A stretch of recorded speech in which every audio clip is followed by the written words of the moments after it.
우리가 잘 아는 예수님의 시험 받으신 내용입니다. 돌로 떡을 만들어라. 그 다음에 성전 꼭대기에서 뛰어내려라. 내게 절하면 이 모든 것을 다 너에게 주리라. 마태, 마가 복음에도 똑같은 내용이 같이 함께 기록이 되어져 있습니다. 그래서 우리는 예수님의 시험 받으신 그 내용, 그 내용에 대해서 마태, 마가도 기록하고 있고 누가도 기록하지만 그 둘 사이에 조금 차이는 있습니다. 배열상 구조상에 있어서 조금 차이가 있습니다. 그런데 일반적으로 예수님은 우리의 의식주의 문제, 먹을 것, 그 다음에 세상에 살아감에 있어서 우리가 어떤 그런 세상에서 취해야 될 그런 부귀 영광, 물질, 이런 것에 대한 시험, 우리들도 늘 받는 시험인데, 그런데 주님께서 그것을 그렇게 말씀으로 다 이기셨다. 그러므로 우리도 말씀 충만해서 이것을 이겨야 된다. 틀린 해석은 아닙니다. 그러나 복음서가 누가복음을 시작하면서 말씀드렸습니다만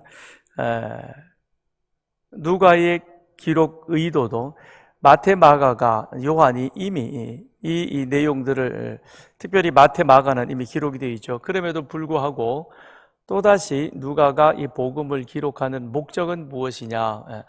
복음서 기자들에게 있어서 그들에게 유일한 관심은 예수는 누구이시냐라는 것이죠.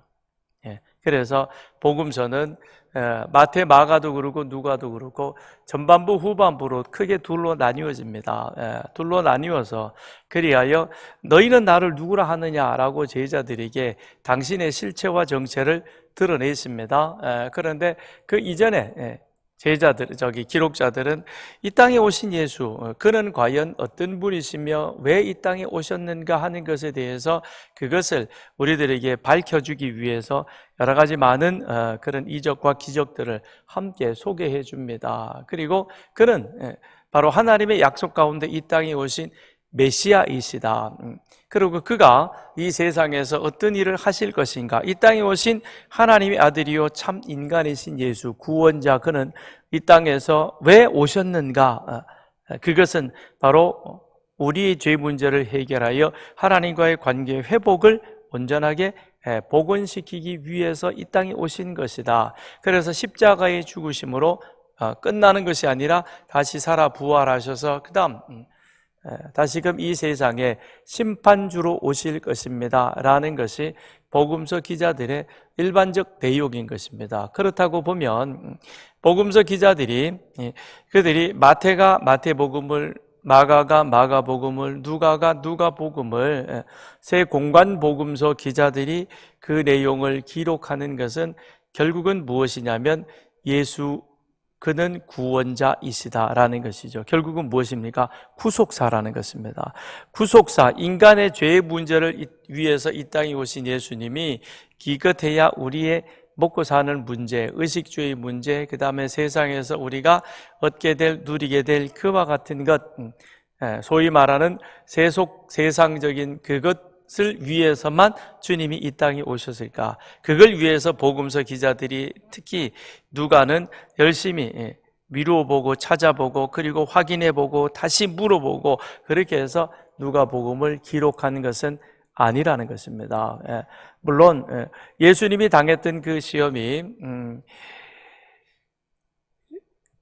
에덴 동산에서 아담과 하와가 당했던 육체의 정욕, 안목의 정욕, 이생의 자랑이라고 하는 그와 같은 것으로 비롯되어지는 것이긴 합니다만, 그러나 예수님은 그와 같은 우리 인간의 근본적인 문제를 더 뛰어넘어서 주님이 이 땅에 오셔서 시험 당하신 것은 다름 아닌 바로 우리들에게 예수가 누구이신가라고 하는 것을 더 분명하고도 확실하게 그렇게 우리들에게 이 복음서 기자들은 보여주고 싶은 것입니다.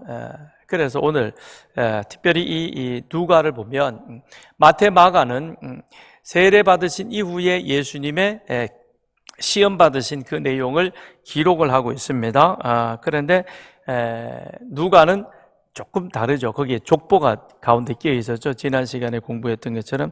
자, 마태복음 4장 1절 한번 찾아보세요. 마태복음 4장 1절.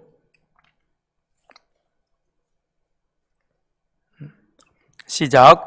그때 예수께서 성령에게 이끌려 마귀에게 시험을 받으러 광야로 가사 그때는 3장 17절의 내용인 것이죠. 3장 17절이 무엇입니까?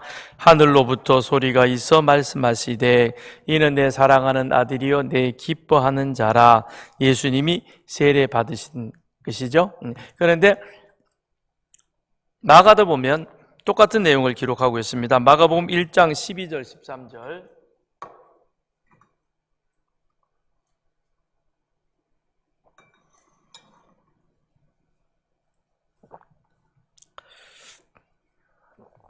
자, 12, 13절 시작. 성령이 곧 예수를 광야로 몰아내신지라 광야에서 40일을 계시면서 사탄에게 시험을 받으시며 들짐승과 함께 계시니 천사들이 수종들더라.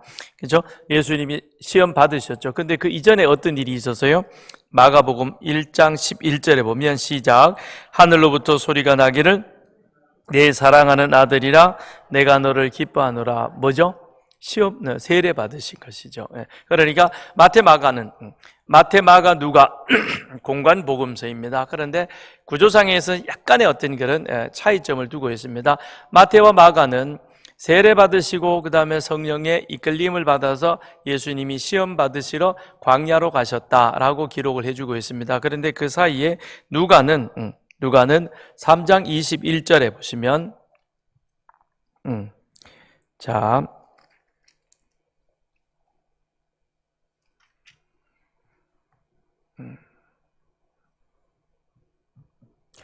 3장 21절 백성이 다 세례를 받을새 예수도 세례를 받으시고 그 다음에 기도하실 때 하늘이 열리며 성령이 비둘기 같은 형체로 그 위에 강림하시더니 하늘로부터 소리가 나기를 너는 내 사랑하는 아들이라 내가 너를 기뻐하노라. 그렇죠?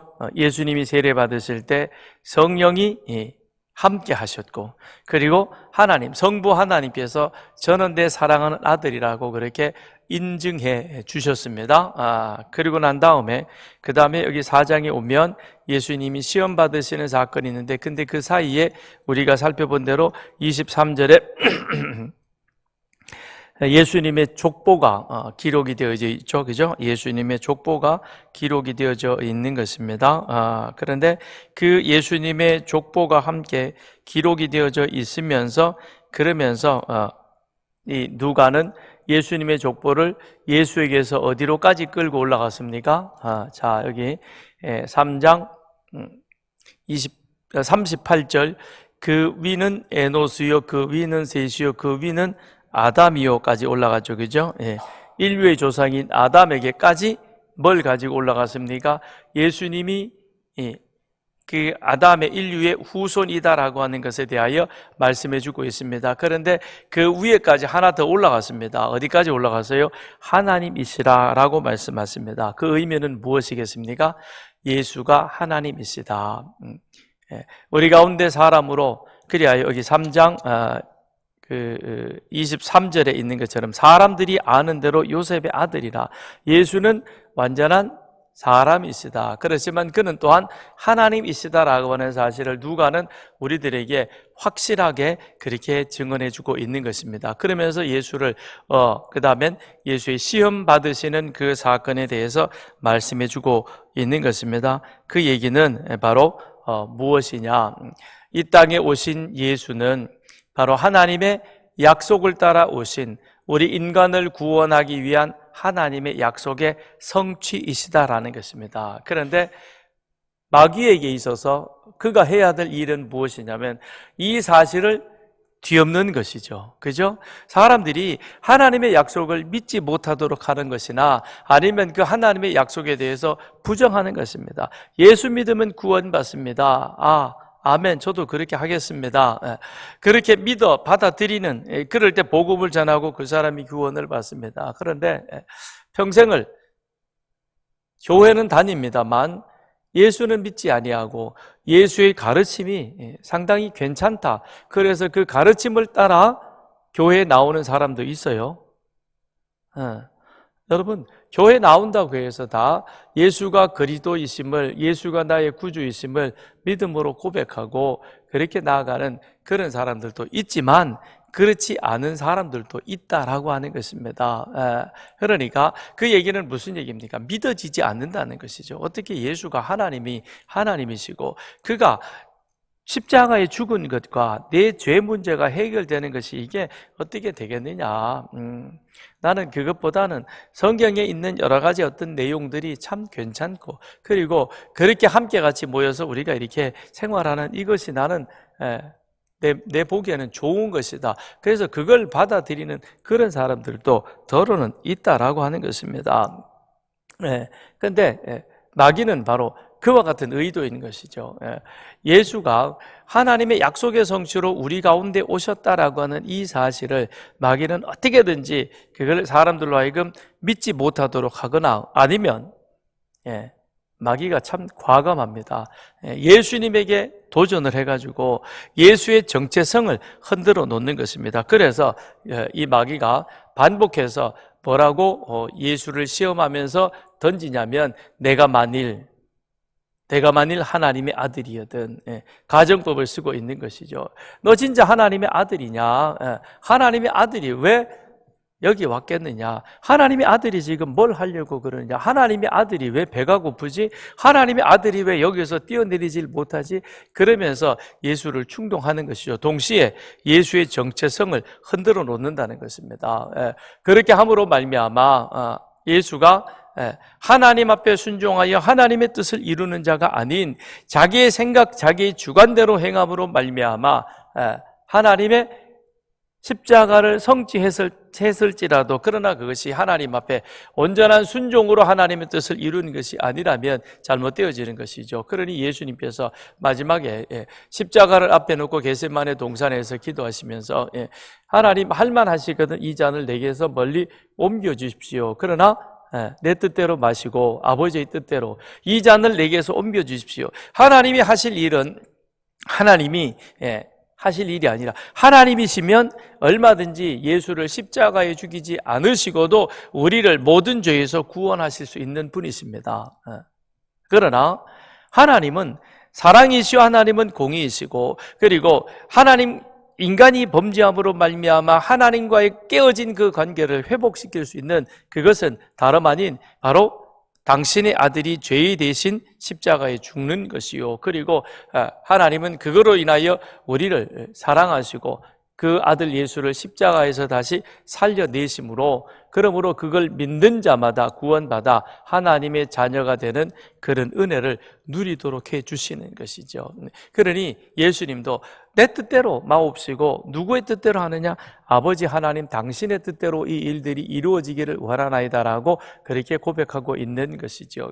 그러므로 이 마귀의 시험이라고 하는 것은 그것은 단순히 어떤 우리 인간이 세상에서 부딪히는 그와 같은 문제의 해결자로 주님이 시험받아서 그것을 이기신 그 사실을 더 넘어서는 것이죠. 더 넘어서서 전체적으로 보면 예수 십자가 구원 이 성취의 틀 속에서 우리는 또한 이 세상을 살아가면서도 육체의 정욕, 안목의 정욕, 이생의 자랑이라고 하는 그런 인간적 문제에 대해서 끊임없이 부딪히고 나아가는 겁니다. 그러나 이미 우리 주님께서 십자가로 하나님의 선한 뜻을 이루어 우리를 하나님의 자녀 되어지는 관계가 회복되어진 우리들은 그 안에서 또한 하나님의 능력에 힘입어서 그 일들을 감당해 나아갈 수 있는 것이죠. 그러니 구원받은 자로서 우리 앞에 직면되어지는 세상에 살아가는 무엇을 먹을까, 무엇을 마실까, 무엇을 입을까에 직면되어지는 문제로 인하여 갈등하지만 그것을 극복해가는 그 차원과 그 다음엔 구원받지 못한 자에게 있어서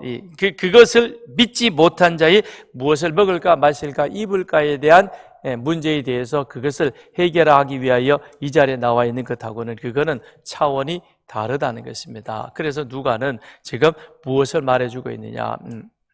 예수님의 세례 받으심, 그 다음에 세례 받으신 그 예수는 세례를 받으심으로 완전한 인간이 되셨지만 그러나 그는 완전한 하나님이시다. 완전한 하나님이 왜 이 세상에 오셨는가라고 하는 그 사실을 이제 이 세 가지 예수님이 당하신 시험을 통해서 더 분명하게, 더 확실하게 이뤄 놓으신다는 겁니다. 그러니까 예수님은 이 땅에 오셔서 십자가의 구속을 이루시되 그것이 당신의 뜻대로가 아닌 하나님 말씀에 순종함으로 하나님의 구속사를 성취해 가신다라고 그렇게 말씀하고 있는 것입니다. 그래서 자, 여기 이제 우선 3절을 보시면 마귀가 이르되 내가 만일 하나님의 아들이거든. 그 다음에 9절에 가서도 또 그러죠. 예루살렘으로 가서 성전 꼭대기에 세우고 이르되 내가 만일 하나님의 아들이거든 여기서 뛰어내리라 그럽니다. 내가 만일 하나님의 아들이면 라고 그렇게 말씀하고 있는 것입니다. 마귀는 예수가 하나님의 아들이신 것을 알고 있습니다. 모르는 게 아닙니다. 그렇지만 그럼에도 불구하고 마귀가 예수에게 이 질문을 던지는 이유는 첫째는 예수의 정체성, 그가 완전한 인간이요 완전한 하나님의 아들이시다라고 하는 그 정체성을 흔들어 놓는 것이요. 그 다음 그로 인하여서 만들어지게 되는 지금 마귀가 던지는 세 가지 시험이 있죠. 돌로 떡을 만들거나 아니면은 높은 곳에 가서 마귀에게 경배하거나 그 다음에 성전 꼭대기에서 뛰어내리는 그런 어떤 사람들에게 보여주는 이적과 기적을 통해서 일순간에 얻게 되어지는 그와 같은 것으로 사람들을 현혹시켜 버리는 것이죠. 이 땅에 오신 예수, 우리가 믿는 예수는 누구이냐? 바로 이와 같은 기적을 일으키고 우리도 예수를 믿을 때 그 안에서 이런 어떤 인생의 문제가 기적적으로 체험될 것이다 라는 것으로 구속사와는 동떨어지게 만드는 겁니다. 이건 마귀가 노리는 최고의 그런 유혹의 목적인 것입니다. 그러므로 우리도 여기에 대해서 분명한 그런 이제 확신이 있어야 될 것입니다. 첫째는 예수님이 이 땅에 오신 것은 바로 우리 인간의 구원, 구속을 위한 것이다. 거기에 대해서는 그 어떤 것도 양보되어서는 아니 될 것입니다. 타협되어서도 아니 될 것입니다. 그가 십자가에 죽으시고 살아 부활하시고 내가 그것을 믿음으로 나는 하나님의 은혜로 구원받아 하나님의 자녀 되어졌다. 구원받은 자가 되었다. 그리고 성경은 바로 이와 같은 것에 대한 기록이다라고 하는 것을 우리는 분명히 해 나가야 할 것입니다. 자, 2절에 가서 보십시다. 2절 마귀에게 시험을 받으시더라. 이 모든 날에 아무것도 잡수시지 아니하시니 날수가 다함에 줄이신지라. 40일 금식하신 예수님 배가 고프시죠.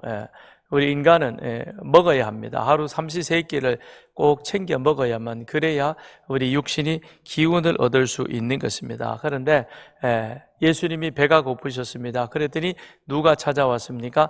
마귀가 찾아왔죠. 우리가 세상을 살아가면서 때로는 이런저런 여러 가지 결핍의 문제가 생길 수 있습니다. 특별히 가장 큰 결핍은 생존의 문제인 것이죠. 그렇잖아요. 먹느냐 마느냐 하는 것은 그건 곧 우리 인간의 생명하고 직결되어져 있는 것입니다. 이 세상에 아무리 좋은 권력을 가진 자라도 그도 반드시 하루 세 끼 밥을 먹어야 그 생명을 보존할 수 있는 것이요. 이 세상에 아무리 돈을 많이 가진 자라 할지라도 그럴지라도 그 사람도 하루에 정해진 세 끼 외에는 정한 양 그 이상은 먹지 못하는 것이죠. 질적으로 좀 차이는 있겠죠, 그죠? 근데 뭐 어느 분이 그러시더라고요. 이 땅에 우리나라의 최고 부자였던 분이 그런 얘기를 하더라고요. 내가 아무리 돈을 많이 가지고 있어도 내가 어렸을 때 즐겨 먹던 어머니가 즐겨 해주시던 그게 나는 제일 맛있다. 그래서 지금도 그거 먹는다 그러더라고요. 그러니까 우리에게 뭔가가 아무리 많이 있든 무슨 권력을 가지고 있든 우리는 기본적으로 우리의 생명을 유지하기 위해서는 반드시 무엇을 해야 되느냐? 음식물을 섭취해야 한다라는 것입니다. 그런데 보편적으로 보면 3일 정도는 우리가 뭐 저나 여러분이나 마음 한번 굳게 먹으면 할 수 있습니다. 그죠? 내일부터 당장 하자 그러면 힘들어요. 마음의 준비를 잘 해가지고 다음 주 월요일부터 우리가 한 3일 금식 한번 해봅시다 그러면 요 이 땅 하면요 웬만한 정신력이면 우리는 이 3일은 견뎌낼 수 있습니다. 물 마시고. 조금 더 세게 하면 한 일주일 정도는 할 수 있어요. 그죠? 아니, 뭐, 여러분 보고 하라는 얘기 아니에요. 저도 별로 하고 싶진 않고요. 너무 이렇게 겁을 먹어가지고 지금 대답해야 되나 말아야 되나. 근데, 자, 보십시다. 보통 보면, 인간이 뭐 단식을 한다든지 뭘 하거나 그러면, 그건 곧 무엇이냐. 단식한다, 금식한다는 것은 내 생명을 내가 다른 어떤 것에 의존하지 않는다는 것이죠. 무엇입니까? 하나님만 바라본다는 것입니다. 우리는 먹어야만 생명을 유지시킬 수 있는데, 그런데 그 생명, 내가 의존하고 있는 그것을 내가 포기했다는 것은, 그건 나는 하나님 당신만 바라본다는 것입니다. 그런데 우리는 보통 보면 큰 문제가 있으면 금식을 합니다. 그런데 금식하면 우리 인간은 육신적으로, 정신적으로 연약해질 수 있는 것입니다. 그런데 그때 마귀는 쉽게 틈을 타게 되는 것이죠. 왜냐하면 육신적으로는 내가 약하지만 영적으로는 어떻습니까? 나는 하나님만 온전히 의지해야 되겠다라는 것이 이 안에서 강하게 역사하는 것이죠. 그때 마귀도 긴장하는 겁니다. 여러분, 우리가 힘있게 찬송하고 기도하고 그리고 말씀 보면서 그 말씀에 도전을 받아서 말씀을 붙들고 가면요, 마귀도 긴장해서 우리를 그냥 내버려 두지 않습니다. 자꾸 툭툭 칩니다. 왜냐하면 상대가 점점 무장해 가니까 더 견고해지기 전에 내가 어떻게 흔들어 놓아야 되겠다는 것이죠. 근데 이도 저도 아니면은 건들지도 않아요. 그렇죠? 뭐 저건 가만 놔둬도 지푸려 쓰러질 텐데 굳이 내가 가서 건드릴 이유가 없는 것이죠.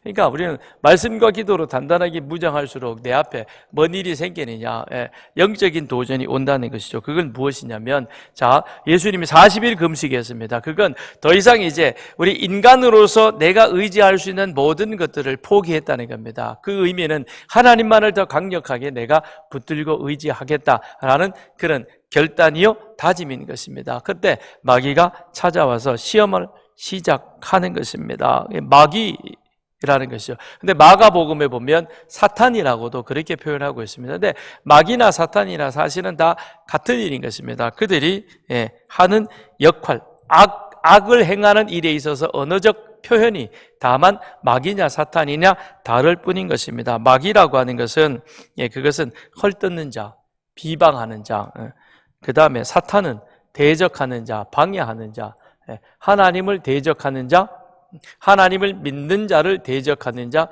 하나님을 믿는 자를 방해하는 것, 이게 사탄인 것이죠. 마귀는 무엇이겠습니까?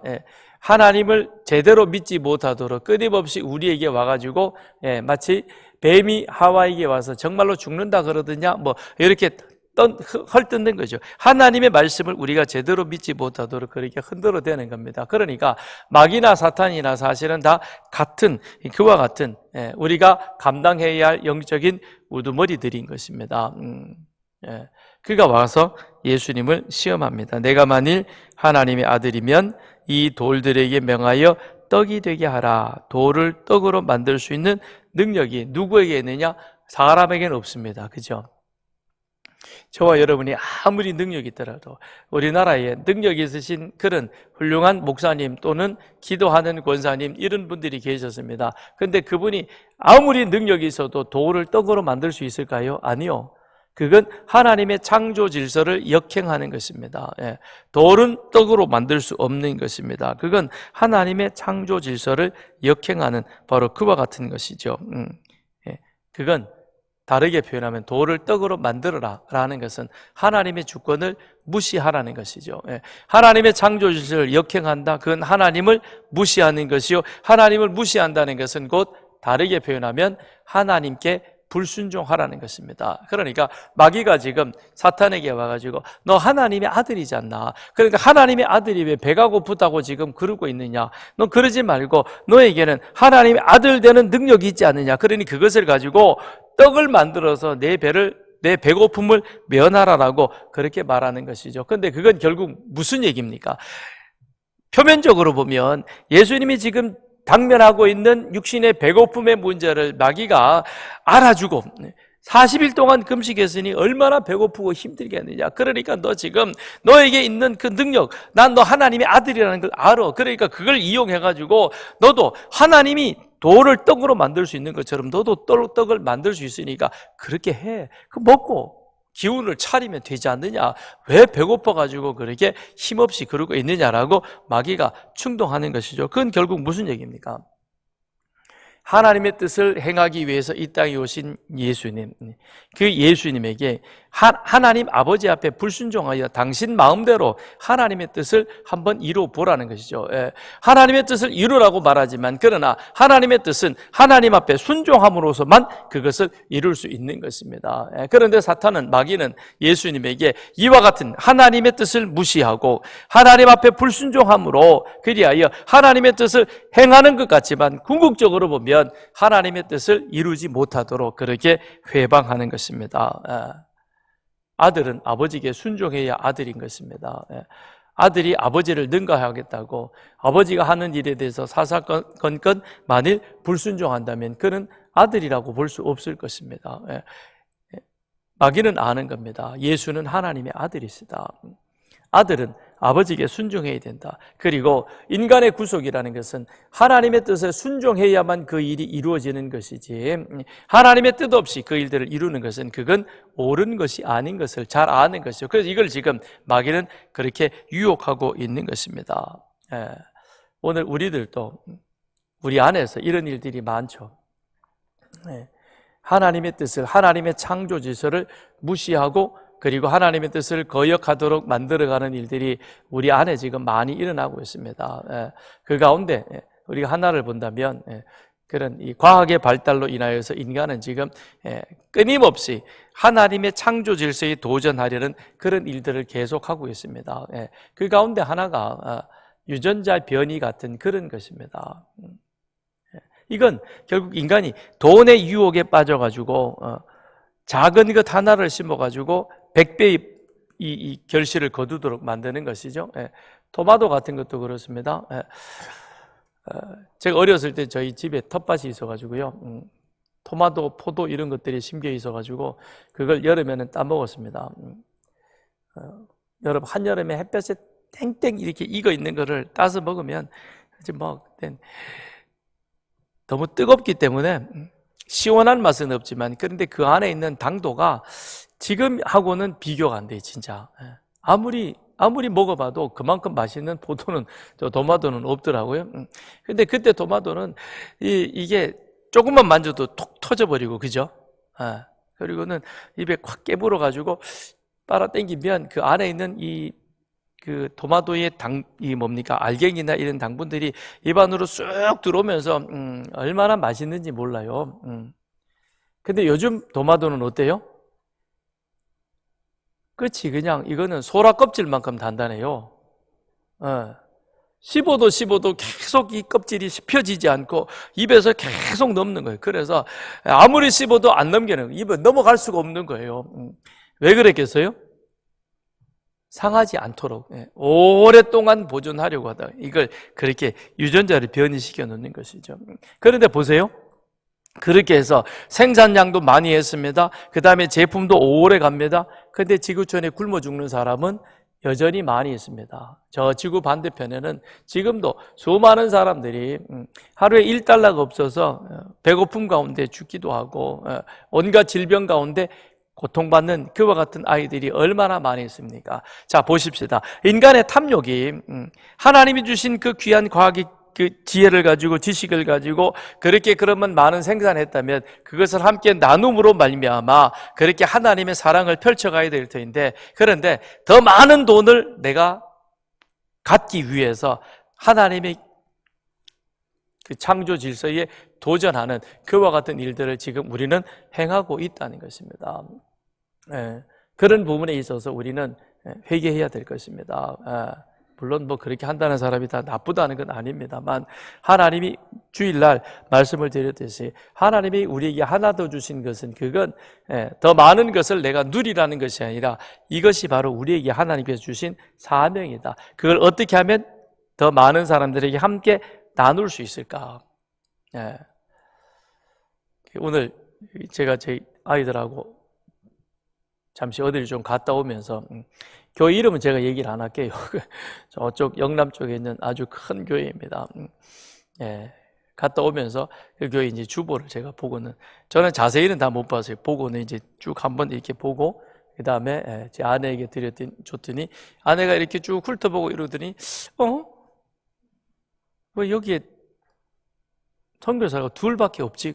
근데 얘기하는 거 들어보니까 제가 아는 선교사가, 대만에 가 있는 선교사가 있어요. 저희 교회도 한번 왔다 간 선교사입니다.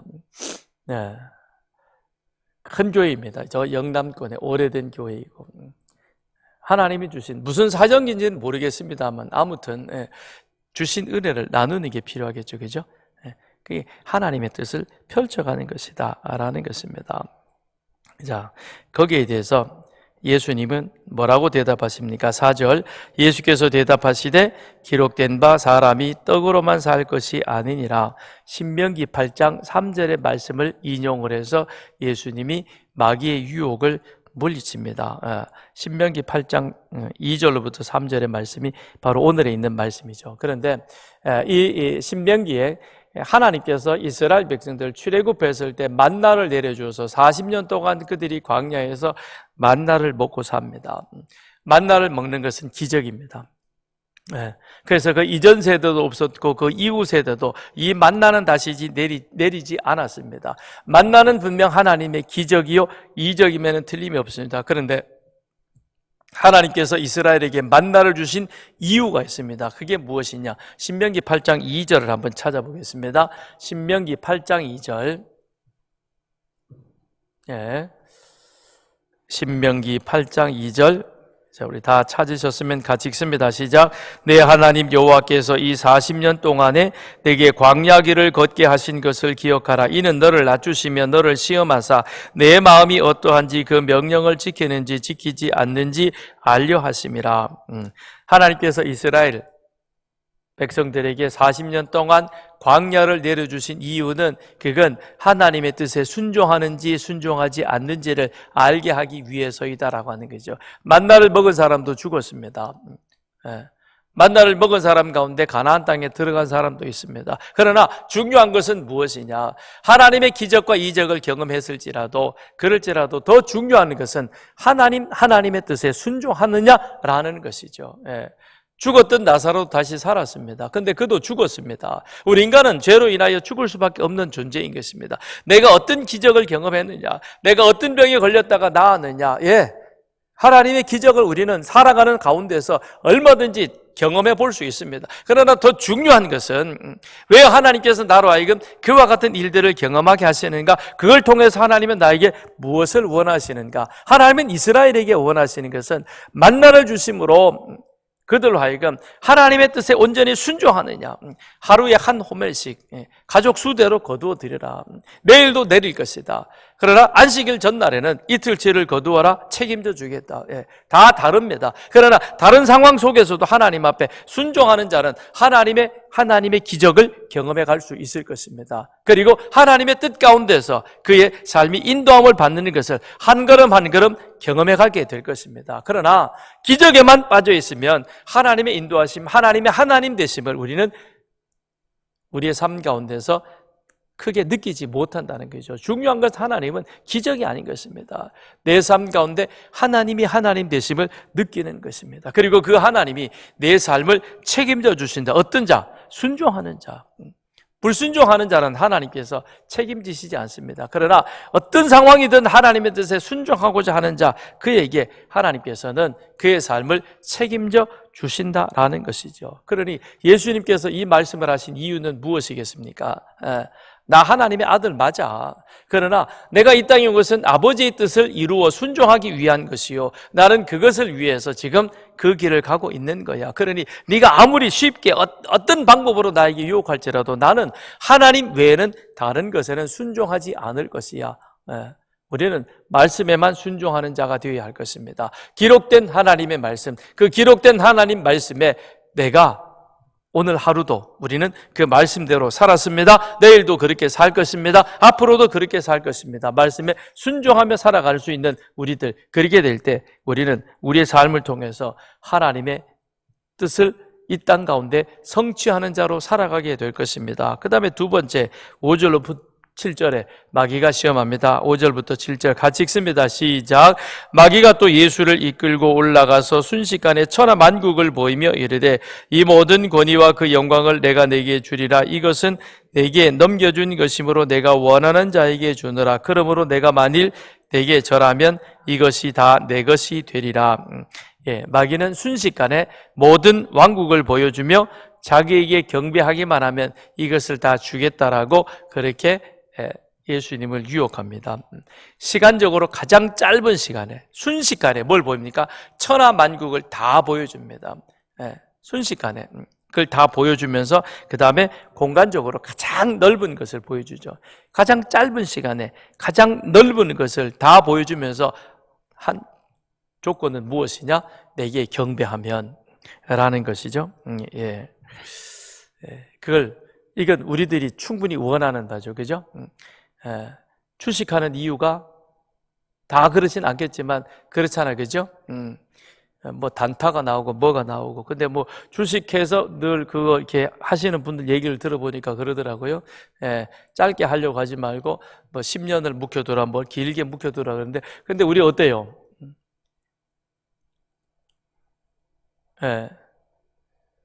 제가 아는 어느 사람을 보니까 그걸 자주 보더라고요. 그래서 관심이 있어가지고 얼마나 샀어 그랬더니 웃으면서 그래요. 한 주요 그러더라고요. 그래서 왜 하나밖에 못 샀냐 그랬더니 돈이 없어서 지금 하나밖에 못 사서 또 살 거예요 그러더라고요. 그런데 뭐 얼마 만에 20%가 올랐대요. 그러면서 너무 행복해하는 거예요. 그건 누구나 가질 수 있는 생각이에요. 그죠? 저도 그거 하고 싶은데 가면은 제가 그쪽으로 많이 빼앗길 것 같아가지고 안 합니다. 몰라, 은퇴하고 나면 할는지 모르겠는데 지금은 안 해요. 지금은 전 골프도 안 하고 그것도 안 합니다. 왜냐, 골프 한번 나가면 몇 시간이잖아요. 스크린 뭐 골프도 뭐 가면 어쩐다 그러대요. 뭐 그거 하면서 시간 빼앗길 이유는 없겠다. 주식을 하면 내 마음이 그쪽으로 쏠릴 수밖에 없습니다. 그렇잖아. 예수님이 그랬잖아요. 그죠? 내 보물이 있는 곳에 마음이 있습니다. 내가 여기 이걸 넣어놨는데 이게 어떻게 됐을까 보게 되는 것입니다. 그런데 우리 생각은 어때요? 오늘 100만 원 주고 내가 이 주식을 샀어요. 그죠? 근데 내일 어떻게 되면 좋겠어요? 확 뛰어가지고 200만 원 돼가지고 100% 남으면 그다음 어떻게 해서 팔아가지고 더 많이 좀 사고 싶죠. 그죠? 마귀가 지금 요구하는 게 그거죠. 순식간에 천하만국을 보여주면 순식간에 우리 부자 되고 싶고, 오늘 투표했습니다만 나온 사람 다 그런 생각 가지고 있을 거 아니에요. 그죠? 내가 CEO인이 되고 시장이 되고 도지사가 되고 뭐 이렇게 되고 싶어 가지고 나왔을 것입니다. 그렇습니다. 우리 인간이 가지고 있는 보편적인 요구, 가장 짧은 시간에 가장 넓은 것을 차지하고 싶은 것이죠. 이건 이게 이미 정해진 우리 인간의 본능이겠습니다. 그래서 땅값이, 집값이 오를 수밖에 없습니다. 주님 오실 때까지 계속 오릅니다. 절대 안 떨어집니다. 그건 믿으십시오. 다른 건 제가 못하겠는데. 왜냐? 땅은 한정된 것입니다. 이거 잘 팔리고 좋다 그러면요, 이거는 오늘 밤이라도 수천 개라도 만들 수 있습니다. 그런데 땅은 그렇게 못합니다. 절대 못합니다. 그렇기 때문에 한정된 자원에 그걸 갖기를 원하는 사람은 많기 때문에 올라갈 수밖에 없는 겁니다. 그러나 우리는 성경을 열심히 읽는 자가 되길 바랍니다. 성경을 읽어야 되죠. 그죠? 그래서 가장 짧은 시간에 가장 넓은 공간을 차지하고 싶은, 그래서 마귀는 예수님께도 동일한 유혹을 하고 있는 것입니다. 그런데 하는 말을 보십시오. 이 모든 권위와 그 영광을 6절 내가 내게 주리라. 이야, 이게 참나. 마귀가 지금 누구에게? 하나님의 아들에게 주는 것이죠. 근데 재밌는 거 보세요. 누가가 3절에는 하나님의 아들이거든, 내가 만일. 9절에도 내가 만일 하나님의 아들이거든. 요 가정을 쓰는데 7절에 와서는 요걸 싹 뺐죠. 그죠? 그죠? 내가 만일 하나님의 아들이거든. 이게 들어갔는데 내가 넣어준다. 이게 말이 안 되죠. 그죠? 그러니까 마귀가 그 부분을 싹 빼는 거예요. 그러니까 보세요. 우리를 유혹하는 마귀와 사탄이 얼마나 얼마나 교묘하고 얼마나 우리보다 더 교활한가 하는 것을 알 수 있는 겁니다. 그렇기 때문에 우리는 하나님 말씀 앞에 순종해야만 한다는 것입니다. 근데 마귀는 마치 자기가 모든 권세를 잡고 있는 것처럼 그렇게 예수님에게 유혹을 합니다. 나 다 줄 테니까, 그러니까 딱 한 번만 해. 여기서 딱 한 번 경배만 하면 내가 다 줄게 라고 말합니다. 그런데 여러분, 우리가 분명히 아셔야 할 것은 모든 권세는 다 하나님께 있습니다. 그리고 심지어는 마귀가 시험하는 그것까지도 누구 손에 있느냐? 하나님 손에 있다는 거죠. 하나님이 허락지 아니하면 그것은 이루어질 수 없는 겁니다. 그래서 욥기를 보면 우리가 잘 알 수 있듯이 마귀가 천상회의에서 하나님 앞에 그렇게 과감히 요구하지 않습니까?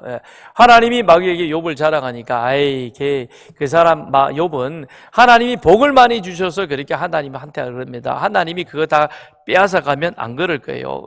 그러니 하나님이 마귀에게 뭐라 그래요? 생명은 건들지 말고 그 물질을 한번 네가 쳐봐라. 근데 마귀가 욥이 흔들리지 않죠. 그랬더니 그 다음에 또 뭐라 그래요? 그 몸을 갖다가 내가 흔들어 놓으면 분명히 그 친구는 하나님 대적하고 배반할 것입니다. 그랬더니 하나님이 또 허락합니다. 그러니까 자, 욥을 시험했던 마귀, 그런데 그것도 결국 누구 손에 달려있느냐? 하나님 손에 달려있다는 것입니다. 마귀가 우리를 유혹하지만 그러나 그가 독자적인 어떤 세력을 가지고 하나님을 대적하는 것이 아니라 그 역시도 하나님 주권하에 있으면서 그러면서 우리를 끊임없이 유혹하고 있다는 사실을 우리는 기억해야 하는 것입니다. 그러니 이 마귀가 아주 능청스럽게 예수님을 속이는 겁니다. 누구를 속입니까? 하나님의 아들이요 창조주이신 예수님을 속입니다. 예수님을 속이려고 드는 거예요. 그러니 피조물인 우리 인간들은 얼마나 마귀가 볼 때는 우습겠습니까? 그러기에 우리가 깨어 있어야 한다는 거죠. 그래서 우리가 말씀을 더 열심히 붙들고 있어야 하는 겁니다. 하나님하고 우리 사이에 틈이 생기지 않도록, 그래서 우리는 말씀으로 깨어 있고 기도함으로 그 말씀을 실천할 수 있도록 성령님의 도우심을 구하는 여러분과 저가 되기를 바랍니다. 그렇게 유혹하는 마귀에게 예수님은 신명기 6장 13절의 말씀을 인용하여 마귀를 대적합니다. 신명기 6장 13절, 내 하나님 여호와를 경외하며 그를 섬기며 그의 이름으로 맹세할 것이니라 라고 말씀합니다. 8절에 보면 예수께서 대답하여 이르시되 기록된 바, 근데 이 기록된 바라고 하는 것은 무엇이냐면 바로 신명기 6장 13절의 말씀인 것입니다.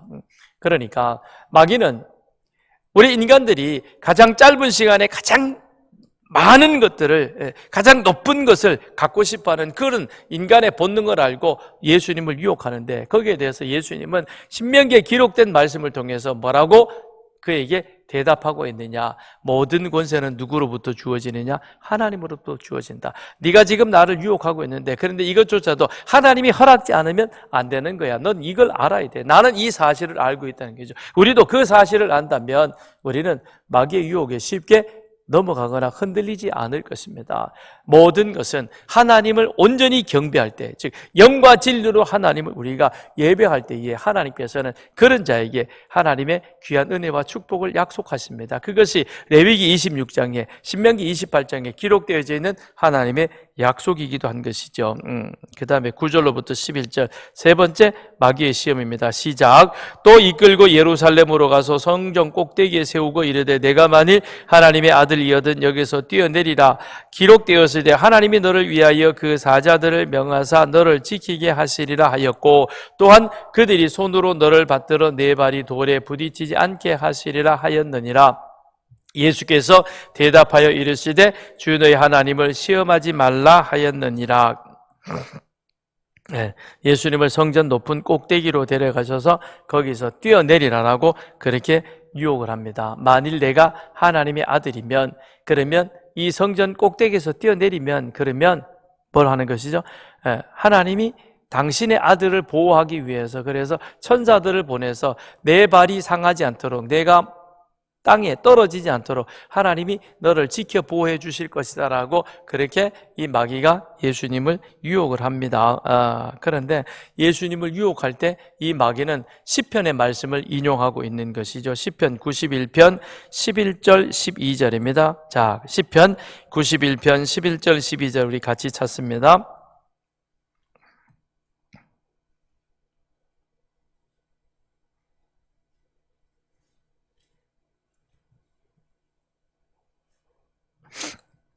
자, 91편 11절 12절 시작. 그가 너를 위하여 그의 천사들을 명령하사 내 모든 길에서 너를 지키게 하심이라.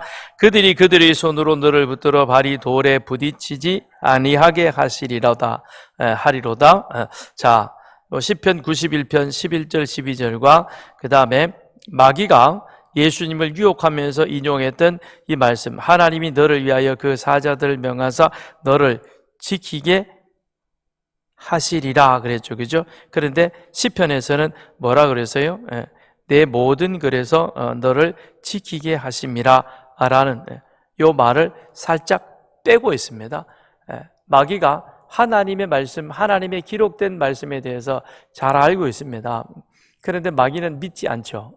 그러면서 그것을 자기의 편리를 위해서 인용할 뿐인 것입니다. 그러면 이 시편 91편 이 말씀은 어떤 맥락 속에서 이 말씀이 기록되어졌느냐? 하나님은 당신의 택한 백성이 환난과 시련 가운데 있을 때 인도해 내시는 하나님의 능력을 찬양한 것입니다. 그런데 결국 하나님을 시험하기 위해서, 자, 우리가 이런 일이 있으면 하나님이 우리를 건져주실 것이다. 그러니까 한번 여기서 뛰어내려 봐. 그러면 하나님이 우리를 지켜주실 것이야. 자, 하나님은 우리를 모든 위험 가운데 건져주신다. 그러니까 내 손을 불에다 한번 확 집어넣어봐. 하나님이 너를 지켜가지고 내 손에 화상이 전혀 입지 않도록 할 것이야. 이건 아니죠. 그죠? 이런 맥락 속에서 하나님이 내 모든 길에서 너를 유혹에 빠지지 않도록 지켜주실 것이라. 그게 아닌 거예요. 이 말씀은 하나님은 당신을 하나님으로 인정하고 믿는 그들을 하나님께서 인도해 가시고, 그리하여 그들이 하나님의 뜻대로 나아가도록 모든 길, 모든 어려움 속에서 그를 지켜보호해 주실 것이다 라는 그런 맥락 속에 하나님 시편의 이 말씀을 하신 겁니다. 그런데 지금 마귀는 어떻게 합니까? 자기 목적 달성을 위해서 그 안에 있는 내용들은 떼버리고 대신 그것을 다른 모습으로 오용시켜, 저게 뭡니까? 다르게 적용해서 그리하여 자기의 목적, 자기의 뜻을 달성하기 위해서 하나님의 말씀을 인용한 것이죠. 이게 이단의 특성인 것이죠. 그래서 이단들, 신천지들이 말하기를 자기들이 이 짝 비유를 하면서 비유풀이를 하면서 그러잖아요. 시편의 말씀을 이사야의 말씀을 인용해서 모든 것은 하나님이 지으신 것 중에서는 그 모든 것들은 다 짝이 있다. 그래서 이 비유풀이함에 있어서 이거를 목사를 개라고 하고 이런 건 다 짝이 있는 것이다라고 말합니다. 그런데 그건 이사야서에 기록되어진 말씀을 그들이 그대로 오해한 거예요. 오해한 것이 아니라 아예 자기의 편의를 위해서 그걸 갖다가 그냥 잘못 인용해서 말하는 것이죠. 이사야의 그 말씀은 그게 아니라 하나님의 심판을 받아서 멸망한 바벨론의 포로로 잡혀간 유다이지만, 그러나 하나님이 다시 회복시키셔서 폐허가 되어진 그 예루살렘을 하나님이 다시금 일구어서 그리하여 그 모든 것들이 본래의 모습으로 아름답게 될 것이다 라는 그런 맥락 속에서 그 말씀을 하신 것이죠. 그런데 이단들의 특징은 무엇이냐면 다 말씀을 자기 교리를, 자기 어떤 목적을 이루기 위해서 그거를 오남용하고 있을 뿐이라는 것입니다. 그러므로 우리는 하나님의 말씀을 바르게 아는 것이 참으로 필요하다는 것이죠. 그래서 예수님은 12절에 주 너희 하나님을 시험하지 말라. 예수님도 신명기의 말씀을 그대로 인용하셔서 마귀를 물리칩니다. 신명기 6장 13절에 보면 내 하나님 여호와를 경외하며 그를 섬기며 그의 이름으로 맹세할 것이니라. 예수님은 하늘과 땅의 모든 권세를 가지신 하나님의 아들로 이 땅에 오신 것은 하나님의 뜻을 이루시기 위해서 십자가의 길을 가셔야만 하는 것입니다. 그런데 마귀는 어떻게 하든 예수님이 하나님의 뜻을 이루는 십자가의 길을 가는 것을 막아서는 것이죠. 방해하는 것이죠. 그 뜻을 이루지 못하도록 온갖 수단 방법을 다 동원하는 것입니다. 그렇지만 예수님은 오로지 하나님 말씀 앞에 순종하며 하나님의 뜻 가운데 그 자신을 그대로 내어드림으로 말미암아 마침내 하나님의 뜻을 성취해 가심으로 그리하여 우리를 죄에서 구원하여 하나님의 자녀 삼으시는 그런 귀한 은혜를 우리들에게 허락하여 주신 줄 믿습니다. 마귀는 늘 우리에게 쉬운 길을 요구하고 있습니다. 그러나 주님은 쉬운 길이 아니라 하나님의 뜻에 먼저 순종하는 것, 그리고 당신이 이 땅에 오신 목적이 무엇인가라고 하는 사실을 결코 잊지 않았습니다. 그리고 그 뜻을 그 다음엔 이룸으로 말미암아 그리하여 우리에게 참된 구원의 길을 허락하여 주시는 것이죠. 우리 또한 마찬가지일 것입니다. 우리는 한순간에 모든 것이 이루어지진 않을 것입니다. 예수 은혜로 구원받아 하나님의 자녀 되어진 우리들, 이제 우리는 성화의 길을 함께 걸어가고 있는 것입니다. 그 과정 속에는 결코 쉽지는 않을 것입니다. 왜냐하면 사탄 마귀는 우리가 그리스도의 제자로 나아가는 그 길을 계속해서 회방하고 방해하는 것이죠. 그래서 13절에 보면 마귀가 모든 시험을 다 한 후에 얼마 동안 떠나니라. 이것은 완전히 떨어져 있었던 것이 아니라 끊임없이 뭘 하냐? 기회를 엿보고 있었다는 겁니다. 늘 예수님 주변을 맴돌면서 계속해서 예수님을 시험하고 그 다음에 유혹하고 흔들고 도전한 거죠. 그것에 도구로 사용되어진 사람들이 서기관이요 바리새인들이요 율법사요, 심지어는 예수님의 제자인 베드로도, 심지어는 마침내는 가룟 유다도 결국은 그렇게 마귀의 도구로 사용되어져 갔던 것입니다. 그러니까 얼마 동안 떠나 있느라, 이것은 완전히 떨어져 있었던 그런 의미가 아니라 늘 기회와 틈을 엿보고 있었다는 겁니다. 그건 지금도 마찬가지인 것입니다. 지금도 끊임없이 우리는 이미 구원의 길에 들어선 자이지만, 그러나 우리가 온전한 하나님의 자녀로 자라가고 성장하는 그 일에 있어서 이 악한 사탄 마귀는 끊임없이 방해하고 있는 것입니다. 거기에 우리는 당당히 맞서야 할 것입니다. 그이는 다른 방법은 없습니다. 말씀과 기도 외에는 다른 일이 없는 것입니다. 그러므로 우리는 열심히 말씀을 읽고 배우고, 그리고 또한 하나님 앞에 기도하는 그와 같은 자로 가야 할 것입니다. 그러면서 그리스도의 명령에 따라서 그 말씀을 실천하는 그런 삶으로 가야 하겠죠. 그래서 6월 달에 우리가 훈련해야 할 그리스도의 품성은 온화함입니다. 그 온화함을, 그리스도의 그 온화함을 어떻게 우리가 우리의 삶 가운데 닮아서 그것을 펼쳐갈 수 있을 것인가? 이번 토요일에도 우리 세일의 새벽 기도에 함께 나와서 같이 함께 그 말씀을 묵상하고 6월 한 달 동안 그 주신 말씀에 힘입어서 그리스도의 제자로서 다시금 굳건하게 세워질 수 있는 여러분과 저의 삶이 되기를 바랍니다. 이 시간 우리 주신 말씀을 가지고 함께 기도하겠습니다. 마귀는 속이는 자입니다. 그러나 우리는 마귀의 유혹에 넘어가서는 안 될 것입니다. 넘어가지 않으려면 말씀과 기도로 늘 깨어있는 자가 되어야 할 것입니다. 말씀으로 하나님 뜻에 순종하는 자가 되고, 그리고 말씀으로 잘 무장하여서 어떤 상황 속에서도 우리는 하나님만 경배하고 하나님만 찬양하는 자로, 그래야 하나님이 주시는 은혜와 축복을 누리는 우리들의 삶이 되게 해 주옵소서. 이 시간 같이 주님 한번 부르짖고 기도합니다.